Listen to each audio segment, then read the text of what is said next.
Okay, so I'm about to launch this thing on ProductHunt. Here we go. This is how I got from an empty folder to launching my own startup on ProductHunt in 30 days, and how you could do the same. I think a little bit of context is required here. One day, I signed into an old Gmail account. As I clicked around some old bookmarks, I stumbled upon this graph. You see, 3 years ago, I built this site. And what matters is that the site is still not getting indexed by Google. And that's a huge problem because you see, if your web pages are not indexed by the largest search engine there is, it's as if they don't exist. So all the effort that went into creating those pages is lost.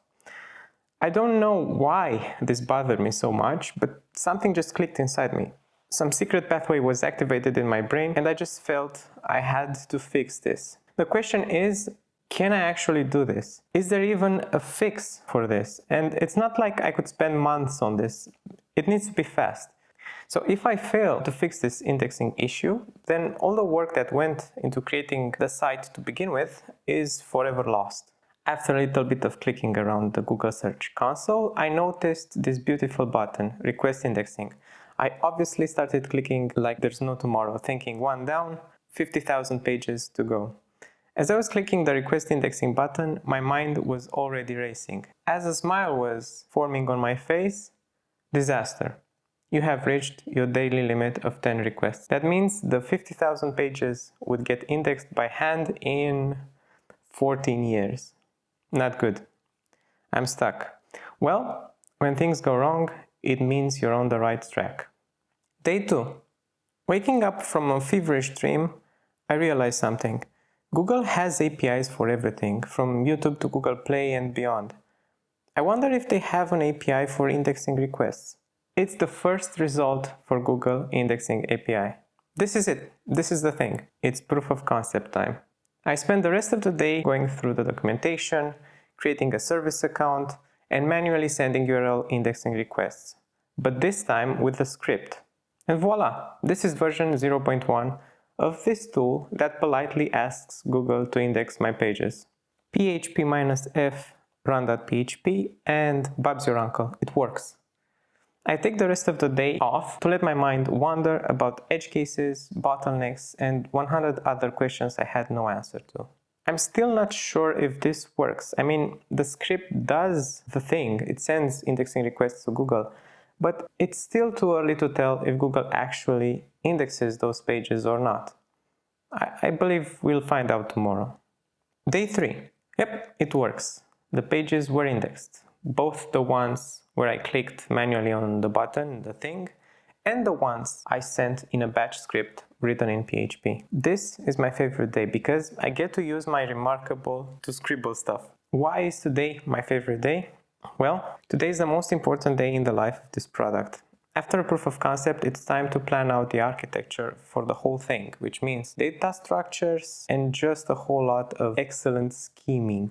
I spend all day researching edge cases. How do I authenticate users? How do I store their credentials safely? How do I authenticate the Google Search Console itself? How do I associate those with users? How do I fetch and parse sitemaps? How do I do any of this at any meaningful scale? And how much is too much for Google? Meaning, what are their API request limits? And oopsie poopsie, I cannot send more than 200 URL indexing requests per Google Cloud Console project per day. This changes everything. Day 4. You know what? It doesn't matter. I cross that bridge when I get there. So we have 200 URL requests per day per project. Fine, I can deal with that. Now, back to scheming. I do not like to rush the architecture phase, and my opinion is that it should take as long as it takes. Because if you rush things at this stage, you end up wasting a lot of time implementing something that should not exist. I believe in emergent design, but a good head start makes all the difference. I I love this part. It feels like a vacation to me. Really, it's the freedom to try any tech stack, the joy of just browsing documentation and discovering weird edge cases and quirks, and more importantly, the lack of a deadline. I never rush this stage, and I like to tell myself, hey, it takes as long as it takes. Enjoy the process. Day 6. Yep, that's right. I've been doing this research, planning, architecture phase, call it what you will, for 3 days now. And you know what? I think we have something here. I think we may actually have a product here. And this is a win-win for me because if I'm right, I might get a few customers here and there, but even if I'm wrong, and I usually am, I will still be using this tool for me, basically forever. I need to make sure that all my pages are indexed, and this tool fixes that problem for me. So you see, I don't really care if not so many people like the kind of ice cream I like.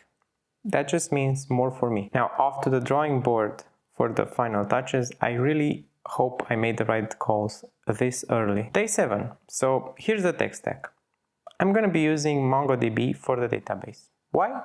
I could motivate this in a long technical review, and I could say that I needed something that's fast and cheap, and I don't need relations between objects. The truth is, you should always use the best tool for the job, but sometimes the best tool is the one you're most familiar with. Postgres, for example, would have been a great candidate. Initially, I thought about using Node.js on the server for the API component, but Node is single-threaded, which is an important consideration for my workflow, so I decided on using PHP instead.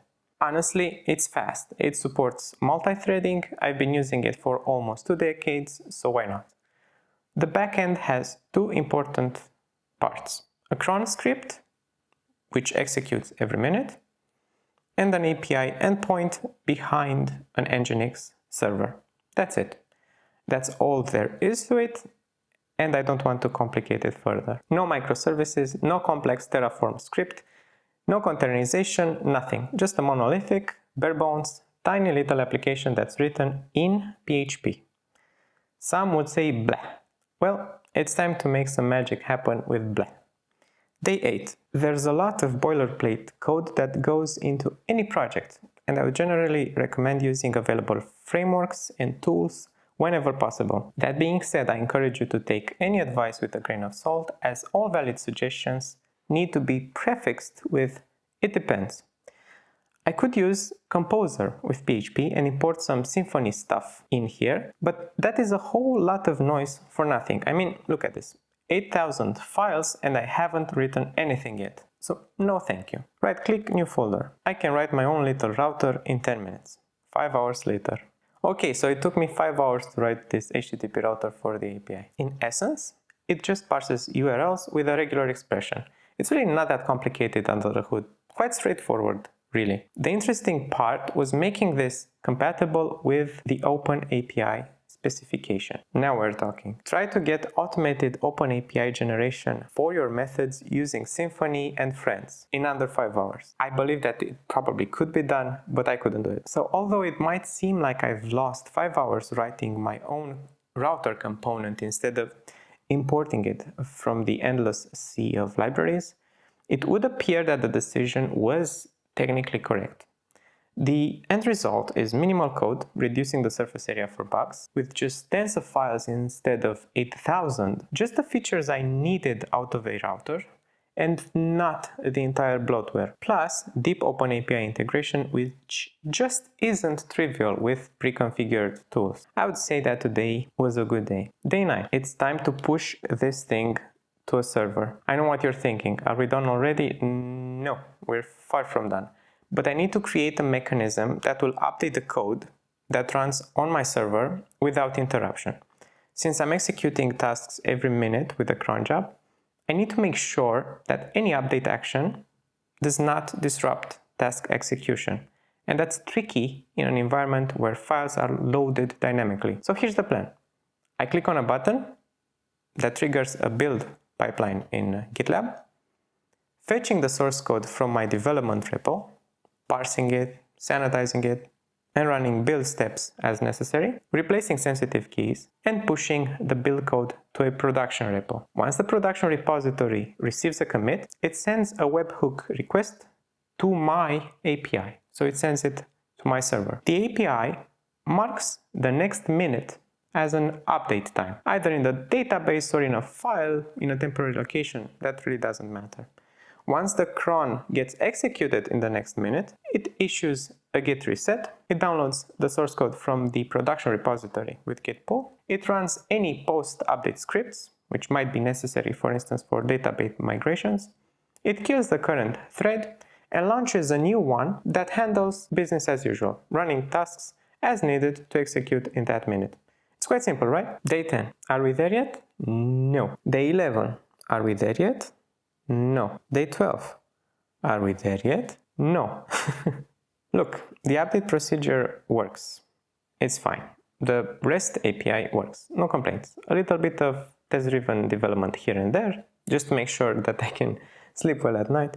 But that's not the problem. The thing that bothers me is the cron task. I need to prevent race conditions between users and do so at scale. I'm using what I call an epoch, which is a number between 0 and 1439, representing the minute of the day. But why not just call it a minute of the day? Well, daylight savings time, time zones, leap years, and other factors make the humble minute of the day an unreliable pointer. I'm calculating the relative minute of the day starting from January 1st, 1970. This way there are no gaps and no duplicates. The actual minute of the day almost always differs from the current epoch.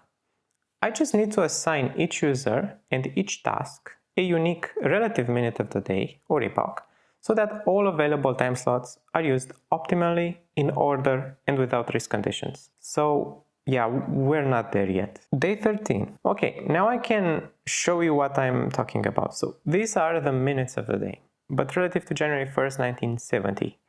Each green bar represents a task that is executed at that time. When the script is launched for that minute, each task is delayed from the previous one by approximately half a second to allow the CPU to gracefully load each script into memory and start executing it. This is just dummy data, and the buttons don't do anything yet, but it allows me to see visually if my implementation works. And it kind of does. This is what I would call going one step beyond test-driven development. What I've done here might be called premature optimization, or it might be called aversion to chaos. Visualizing that your architecture actually works is more valuable than a test case to me. This approach guarantees that the server is used optimally without usage spikes and maximum quality of service for all users. Yes, I spent the whole day building this graph, but before I could build that graph, I had to decide on a front-end tech stack. So here it goes. A Next.js application with no server components that just runs statically on the client side, and that is aggressively cached so that the user enjoys a smooth experience. This means that I could host the entire front-end app on Netlify, GitHub Pages, or Cloudflare essentially for free, regardless of how many people visit the app.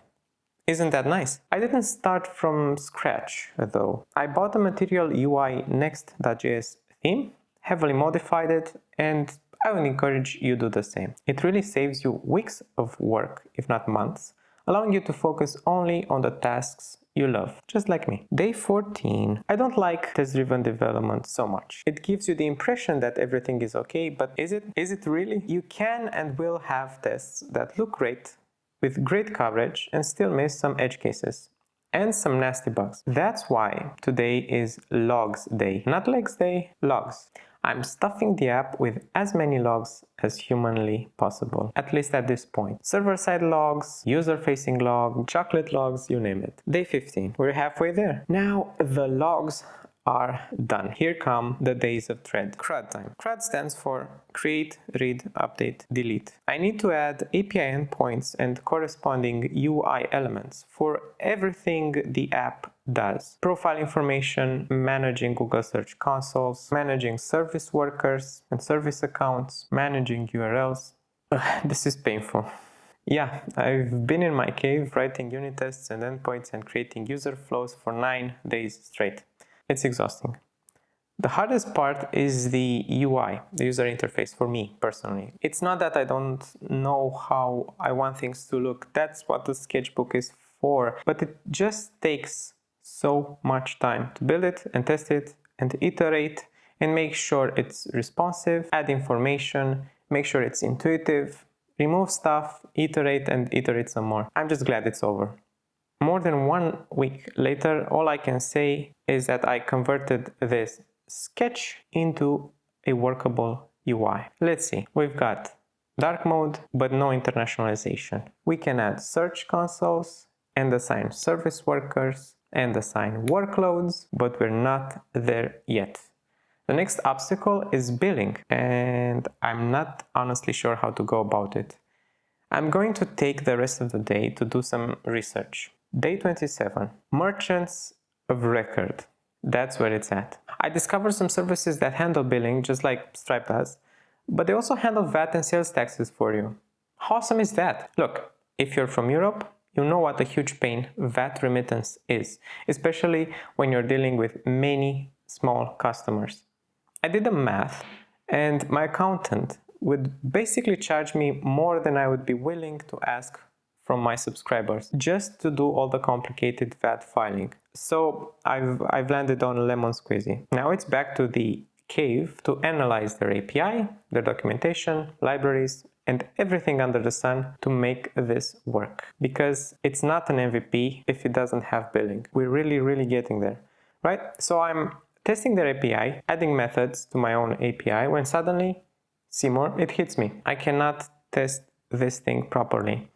I want to be able to test their webhooks on my laptop. I don't want to set up a dynamic publicly facing server just for this step. So here's what I've done. I enabled port forwarding in my router. I enabled port forwarding from my laptop to my virtual machine because, yeah, I don't code in Windows.